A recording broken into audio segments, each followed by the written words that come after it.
What's up, guys? Welcome to day 22 of my 90 days journey of creating $5,000 in passive income.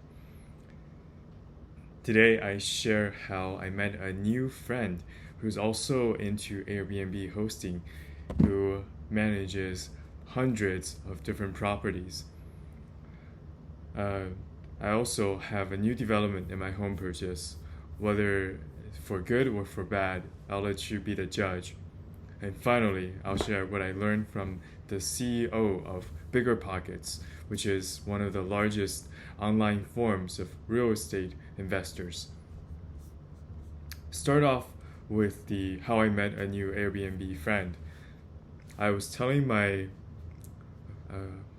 accountability buddy this last weekend how I was getting into the Airbnb space, and he told me that he had this friend who was also doing Airbnb and asked if I wanted to connect with him. I said, of course, always looking to learn from brilliant minds.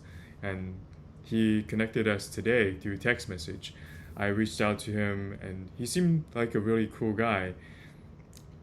He asked me some questions about what I'm getting into right now, and I told him, and also asked him some questions. Right now, he's working for like a property management company that does exclusively Airbnbs. He is responsible for screening the guests as well as providing maintenance at the property. Also responsible for coordinating the housekeepers and maintenance people. That's a quite large operation, and I will not be operating at nearly that scope anytime soon. But it was really great to get his perspective on what makes a good system to create passive income. I will definitely be having more conversation with him going forward, and I'll share any insights that I learn with you guys. The next thing that's pretty major, I had my first contractor go to the house to do an assessment. This was the roofer. He got on the roof, and even though the shingles looked great, he said the chimney was badly damaged. And he actually couldn't see it that well because the old chimney had been painted over along with the exterior of the house, so it was masking a lot of the damage. Having gone through a chimney situation with my current house, I know that such repairs can be very costly. For perspective, just to tear down our current chimney costed above $2,000, and if we wanted to repair it, would have been north of $5,000. This is a much bigger house than the one we have, and if the chimney is in bad shape and we need to restore it, it will probably be close to $10,000 at minimum. I have not received the photos or the estimate from him yet, but right now, I already know we're looking at a pretty big expense just for the chimney alone. And we did hear back from the seller regarding the allowance that he proposed for getting things fixed. It was such a minuscule amount. It was almost seemed like an insult. He offered us $2,000 to fix everything in the home inspection report. Just installing the bathroom fans alone in 3 of the 4 bathrooms would cost more than that.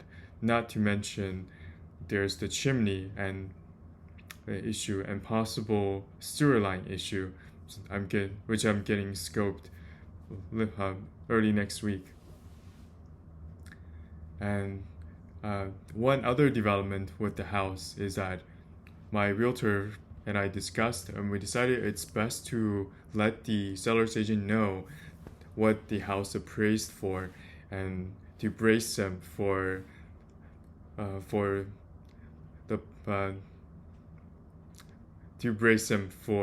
accepting a lower price on the house, which is $511K. The That's 24K less than the current offer, and the seller has already replied and said the owner will probably not agree. I I definitely understand that from a seller's standpoint, that's a lot of money to give up. But on the other hand, we're in a declining housing market, and his house had actually been listed on Redfin for over 120 days when we approached him with our offer. And in addition, he had paid about 280K for the house. And even with all the improvements he added, I know that he will be making at least 100K in profit.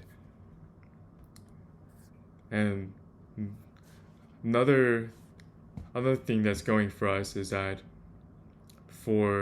because of the declining housing market and the high interest rate, the number of qualified buyers for houses like this is pretty small, which is the reason his house sat unsold for 120 days. If they don't sell the house now, it will take them a while before they find the next buyer.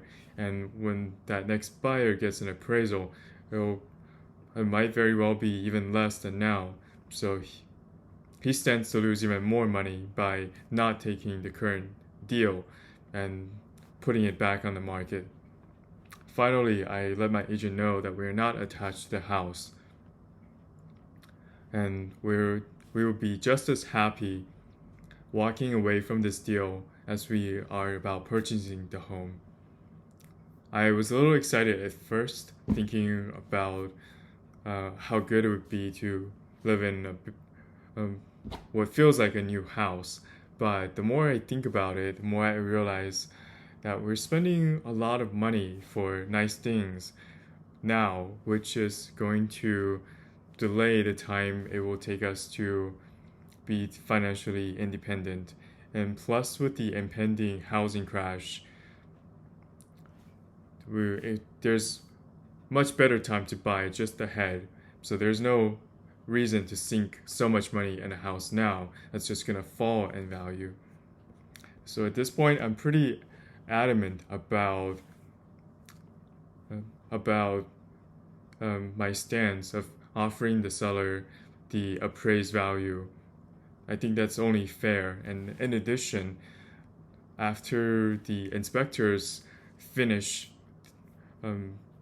their work and send me the estimate for the repair, I'm gonna ask the seller to pay basically 100% of the repairs, because for the current price, that's enough to buy a brand new house. And I expect whatever house we buy at that price point to be like a new house.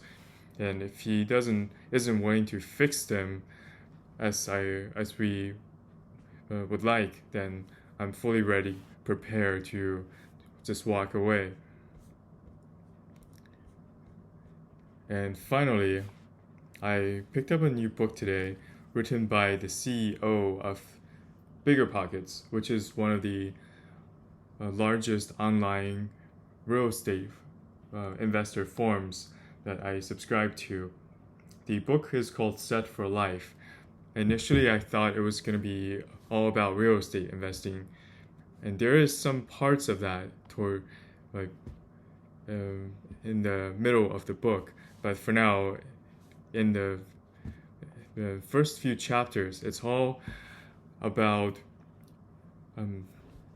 advice for young individuals and families of how to build up their asset.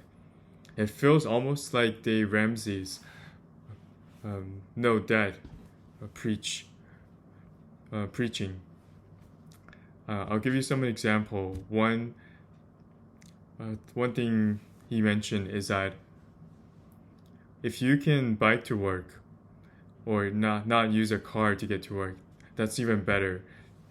Cars on average cost $9,000 per year in different expenses.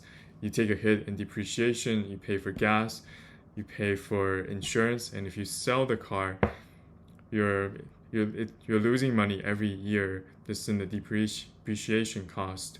And if you can get away without having a car, you save so much money. And also, he made the point that you don't deserve the best. It might sound insulting at first, but he really means it in a good way. We're bombarded with so many advertisements that you deserve the best. Buy our product. You'll be happier. You'll be better off. Basically, they promise you the world in exchange for paying money for their product. But the difference between something that's good and something that's excellent is really not that large. You could buy a 40-inch TV for $200, or you can buy like a 72-inch high definition TV for $2,500. Are you getting over 10 times more enjoyment from that expensive TV compared to the cheap one? For me, definitely not. And if you can get by with the cheaper version of the product, then that's much better for you than building asset. And so it encourages you to live a minimal life, preferably reduce living expense to $2,000 a month, so you can save and invest most of your money to create more money down the road.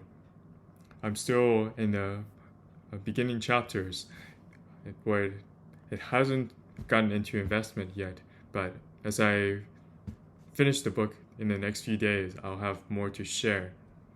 And that's all for today. If you have any questions or comments, please leave them below. I will respond to everyone.